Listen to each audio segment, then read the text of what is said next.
ಶಾಸಕ ಯತ್ನಾಳ್ರವರು ಚಾಮುಂಡಿ ಬೆಟ್ಟಕ್ಕೆ ತೆರಳಿ ದೇವರ ದರ್ಶನವನ್ನ ಪಡಿತಾರೆ.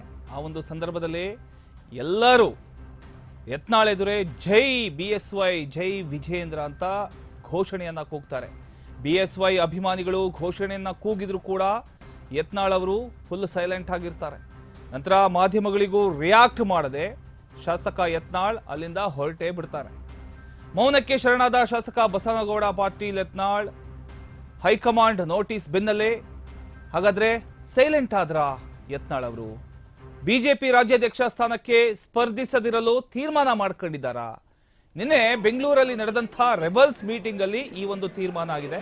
ವಿಜೇಂದ್ರ ವಿರುದ್ಧ ಬಹಿರಂಗ ವಾಗ್ದಾಳಿ ಮುಂದುವರಿಸಿದ್ರು ಕೂಡ ಸೈಲೆಂಟ್ ಆಗಿರ್ತಕ್ಕಂಥ ಯತ್ನಾಳ್ ಈಗ ನೀವು ದೃಶ್ಯದಲ್ಲಿ ಗಮನಿಸ್ತಾ ಇರ್ಬೋದು. ಮೈಸೂರಿನ ಚಾಮುಂಡಿ ಬೆಟ್ಟಕ್ಕೆ ತೆರಳಿ ನಾಡದೇವತೆಯ ದರ್ಶನವನ್ನ ಪಡೆದುಕೊಳ್ತಾರೆ.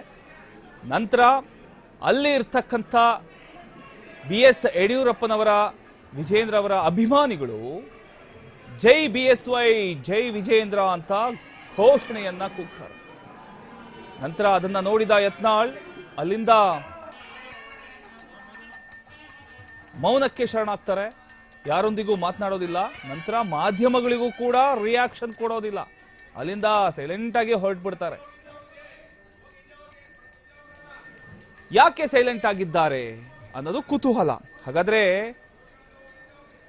ಏನು ಬಿಜೆಪಿ ರಾಜ್ಯಾಧ್ಯಕ್ಷ ಸ್ಥಾನಕ್ಕೆ ಸ್ಪರ್ಧಿಸದಿರಲು ತೀರ್ಮಾನ ಮಾಡ್ಕೊಂಡಿದ್ದಾರಾ ಯತ್ನಾಳ್ ಅವರು?